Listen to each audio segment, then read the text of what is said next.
When you are praying, ask God a wisdom things. దావీదు ప్రార్థన ఎట్లుందో తెలుసా?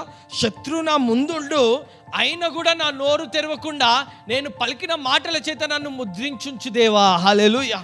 నా తలంపులను ముద్రించు దేవా, నా విశ్వాసాన్ని ముద్రించు దేవా అని అడుగుతాడు.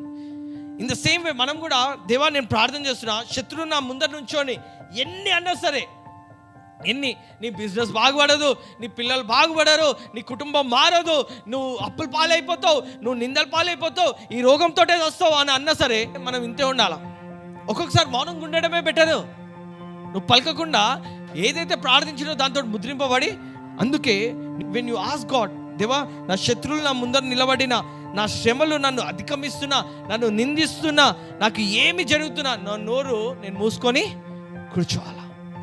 నేను ఏదైతే ప్రార్థన చేసినా అది నేను ధ్యానించుకుంటూ ఉండాలా.